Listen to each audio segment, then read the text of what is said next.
Nah, untuk membahas lebih dalam terkait apa saja yang perlu kita waspadai saat diet agar tidak berujung pada masalah pencernaan hingga mengalami malnutrisi. Kita akan berbincang dengan pakarnya melalui sambungan Zoom. Kami telah terhubung dengan dokter spesialis penyakit dalam RSUD Dr. Sutomo, Dr. Ami Fidiani. Selamat pagi, dokter.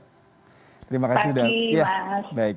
Dokter, kalau kita bicara mengenai diet ini kadang-kadang orang cenderung untuk menghilangkan salah satu variabel makanan, misalkan kayak makanan yang tinggi karbohidrat, kemudian lemak seperti itu. Lalu dengan diet tidak seimbang ini tadi dokter mengatakan bisa juga mengancam adanya mikrobiologi di tubuh dan pencernaan. Seperti apa itu, Dok? Ya, terima kasih ya Mas Yuda ya. Jadi gini ya, jadi sebetulnya idealnya kan komposisi makanan itu ada karbohidrat, ada protein, ada lemak ya. Nah, jika kita diet ya, kita pasti akan mengurangi jumlah dari komposisi ini ya. Nah, tergantung sekarang berbagai macam jenis diet. Nah, kita ketahui bahwa tubuh kita terutama di saluran cerna itu terdapat mikrobiota. Mikrobiota itu apa? Yaitu mikroorganisme yang menguntungkan yang terdapat di saluran cerna. Ya, bisa itu bakteri, bisa itu jamur ataupun archaea ya. Nah, jika keseimbangan ini terganggu ya, banyak faktor yang mempengaruhi keseimbangan ini, bisa faktor usia, yang faktor genetik, dan juga salah satunya adalah dari pola makan yang tidak seimbang itu bisa mempengaruhi mikrobiota pada usus itu.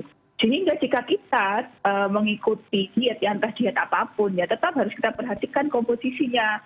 Karbohidratnya tetap ada, proteinnya tetap ada, lemaknya tetap ada, dan jangan lupa harus ada serat. Ya, terutama serat ini, Mas, ya serat ini. Jadi serat ini, beberapa serat ya itu baik memang untuk serat ini baik untuk pencernaan. Dan beberapa makanan itu ada yang mengandung prebiotik. Prebiotik itu apa? Prebiotik itu makanannya probiotik ya, supaya bakteri-bakteri atau mikroorganisme di saluran cerna itu bisa berkembang ya. Sebetulnya gampang saja, makanan apa sih yang mengandung prebiotik yang menjadi makanan daripada probiotik atau mikrobiota saluran cerna. Contohnya saja mungkin bawang putih, terus asparagus, terus daun bawang, itu adalah prebiotik ya. Jadi kalau kita diet ya kita jangan hanya mengurangi, misalnya kita memangkas, tidak makan ya tidak apa-apa, kita mungkin tidak makan nasi karena kita makan sumber karbohidrat tidak selalu dari nasi. Tapi tetap harus seimbang ya, tetap harus ada komposisi itu, dan jangan lupakan harus ada vegetable, harus ada serat. Baik, Dok, kalau kita bicara mengenai pencernaan, salah satu keluhan yang dirasakan oleh para pelaku diet adalah penyakit MAH ya, Dok ya. Karena penyakit MAH ini pasti berhubungan dengan mengurangi pola makanan, kemudian juga menghilangkan asupan gizi tertentu ataupun variabel makanan tertentu. Apakah ada penyakit ataupun keluhan lain akibat kesalahan metode diet, Dok? Ya, ini banyak ya, Mas. Jadi pertama, kenapa sih kok bisa terganggu saluran pencernaan kita? Kalau kita diet ya, mungkin kita terbiasa banyak makan nasi, tiba-tiba kita memangkas, kita banyak makan lemak, kita banyak makan protein. Ini juga adaptasi tubuh kita itu ya, adaptasi sehingga mungkin terjadi stres.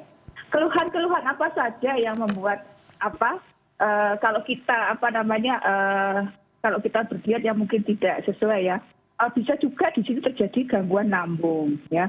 Gangguan lambung mungkin karena terjadi perubahan pola makan atau makan yang sedikit ya. Mungkin kalau orang awam sebutnya sakit MAH ya, bisa mual, muntah ya, terus juga mungkin kembung ya, mungkin karena kita terlalu banyak makan protein atau lemak. Terus bisa juga terjadi keluhan GERD namanya ya, jadi asam lambung yang naik ya. Biasanya kalau orang yang makan lemak terlalu tinggi bisa ada keluhan seperti itu ya. Tapi itu memang setiap orang tidak sama, ada yang memang tidak apa-apa, tapi itu bisa terjadi keluhan seperti itu ya, karena perubahan dari pola diet itu. Yaitu yang ke lambung. Apakah ke lambung saja? Bisa bermacam-macam. Ya mungkin kita biasa dulunya makan karbo yang banyak. Ya tiba-tiba kita digantikan oleh protein atau lemak yang lebih banyak. Tubuh kita mencerna protein dan lemak itu memang lebih lama, sehingga mungkin kita lebih kenyang. Tapi butuh waktu ya. Sehingga mungkin kita nanti buang air besarnya tidak lancar. Jadi keluhan pasien bisa juga dia terjadi konstipasi ya, istilah dalam medis ya, dia buang air besarnya berkurang dan mungkin juga lebih susah. Terus keluhan lain apa? Mungkin kalau kita makan terlalu tinggi lemak, akhirnya empedu dikeluarkan lebih banyak ya untuk mencerna lemak itu. Dan asam empedu ini dia bersifat laksan, sehingga bisa mungkin juga terjadi diare seperti itu. atau mungkin juga dia kurang seratnya sehingga dia juga terjadi sulit buang air besar. Yang lebih parah lagi kalau kita mungkin sudah terjadi gangguan mual, muntah, diare, terus juga kita kurang minum, ya juga terjadi dehidrasi dan gangguan elektrolit kalau kita terlalu diet yang ekstrim. Bahkan kalau yang lebih berat lagi ya bisa terjadi malnutrisi. Iya, kalau kita bicara mengenai malnutrisi dok, bagaimana dengan kasus ini? Apakah memang hanya karena diet yang sangat ekstrim, ataukah ada faktor lain dok? Ya memang kita tidak bisa mengatakan hanya karena dari diet ya, tapi salah satunya dari diet ya. Mungkin kita tidak memperhatikan, kita hanya makan, saya diet saya mengurangi tujuan saya mengurangi berat badan, saya tidak makan nasi, terus saya makannya lemak-lemak. Ya sebetulnya boleh saja, tapi kalau bisa carilah lemak yang bagus, good fat, carilah. Terus carilah, saya tidak makan nasi, tidak apa-apa, gantilah itu, tetap kita cari sumber karbohidrat yang lain. Ya karbohidrat kompleks bisa, atau kita makan sayur food itu ada karbohidratnya. Ya, jadi tetap memperhatikan komposisi-komposisi itu. Iya, Ya, jadi kalau terlalu kalau kita tidak memperhatikan, misalnya kita tetap harus makan serat. Kalau enggak ya mungkin kita kekurangan salah satu nutrisi, mungkin terjadi kekurangan salah satu defisiensi vitamin ya. Beberapa pasien mungkin ada akhirnya terjadi neuropati, gangguan saraf karena kekurangan vitamin B12. Beberapa pasien mungkin terjadi, ada beberapa pengalaman saya waktu dia terjadi gangguan elektrolit, ya mungkin karena dia mengurangi sekali, terus dia tidak mengimbangi karena pola diet itu pasti ada, mungkin dia ada yang dilanggar ya. Tetap kita harus asupan elektrolitnya ya. Elektrolit itu gampang ya, kalau bisa juga mungkin dari air kaldu seperti itu. Mungkin dia tidak mengikuti kaidah itu. Akhirnya ada beberapa pasien dia sampai terjadi gangguan elektrolit yang mungkin hipokalemi ataupun hiponatremi sehingga pasiennya lemas.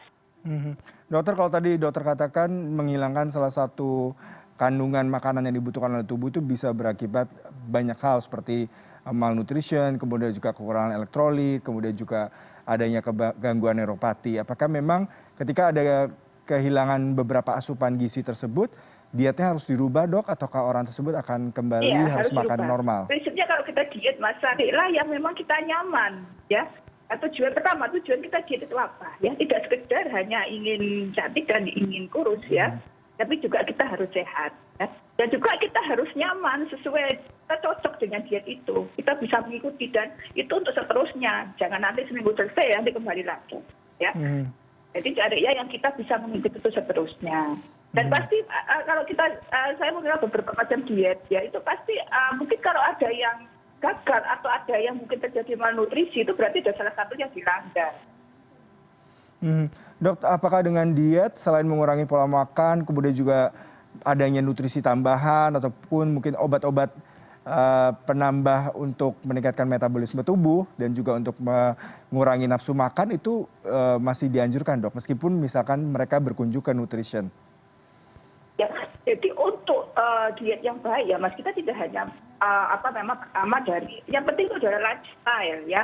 Gaya hidup itu tidak hanya dari makanan saja ya, makanan ya. Terus apalagi yang penting tidur yang cukup, itu juga penting ya, tidur yang cukup. Kurang tidur kan pasti lapar kan Mas ya. Tidur yang cukup, terus ada aktivitas fisik ya, harus ada olahraga. Ya, jadi udah bisanya mengikuti itu. Ya, dan juga jangan terlalu sering stres ya, stres lama-lama harus happy. Ya itu juga akan membuat kalau kita stres atau kan kadang mungkin ada yang banyak makan seperti itu. Kalau dokter tadi menekankan adalah diet sehat itu diet yang sesuai dengan tubuh ya, apalagi diet itu menjadi sebuah lifestyle, tidak hanya sekedar dalam waktu singkat. Lalu seperti apa nih dok variabel utama ketika seseorang ingin diet, apa yang harus dilakukan pertama kali dok? Ya, kita harus mengetahui kondisi tubuh kita ya. Apakah mungkin pertama kita harus tujuan kita diet untuk apa ya. Terus apakah ada penyakit penyerta yang kita ada ya. Terus kalau bisa yang intinya ya pola makan itu bukan berarti ya Mas ya, misalnya itu lemak itu jahat, kita tidak boleh makan lemak, tetap kita butuhkan ya, walaupun dalam jumlah yang ada jumlahnya ya. Jadi yang penting adalah kita harus tahu kondisi tubuh kita ya, dan kita harus tahu kondisi kesehatan tubuh kita dan apakah tubuh kita menerima dengan kondisi dia seperti itu ya. Jadi kalau bisa memang jangan harus kalau bisa mungkin harus berkonsultasi dengan dokter juga diet apa kalau memang ada penyakit ya harus diet apa yang sesuai dengan kondisinya. Ya mungkin ada penyakit penyerta dia ada hipertensi harus kita sesuaikan juga dietnya. Ada diabetes mellitus, terus juga mungkin ada penyakit jantung. Ya itu kan kita harus sesuaikan juga. Dok, ini terakhir dokter ada saran untuk orang-orang yang mungkin memang tidak hanya sekedar untuk menjaga penampilan tapi juga untuk kesehatan, apa yang harus dilakukan pertama kali? Apakah bisa dilakukan dengan diet mengikuti dari internet, kemudian juga mendengar hal-hal yang lagi tren, ataukah memang harus datang ke ahlinya, Dok? Ya, baik yang pertama ya, sekarang kan zamannya internet, zamannya media sosial ya, pasti orang akan membaca dari sana. Tidak apa-apa, kalau kita lihat dari satu media sosial, atau dari internet, atau dari Instagram, Facebook, ataupun TikTok ya. Nah, itu kita lihat yang ngomong ini siapa, ya. Yang ngomong ini siapa, terus kita jangan langsung itu, kita pastikan ya, kita mungkin mencari sumber-sumber yang lain. Ya itu tergantung juga mungkin kita bisa kalau kita bisa membaca dari buku, kalau kita juga mungkin tidak paham, tanyalah itu pada ahlinya. Ya. Baik. Nah, kalau kita ingin sekarang banyak Mas metode diet itu seperti apa, kita pelajari dulu ya, kita pelajari dulu bagaimana ya. Terus kalau kita ragu, tanyakanlah itu pada ahli. Itu saja. Baik, Dokter Ami, terima kasih untuk waktunya berbincang bersama kami. Selamat pagi, Dokter. Ya, selamat pagi.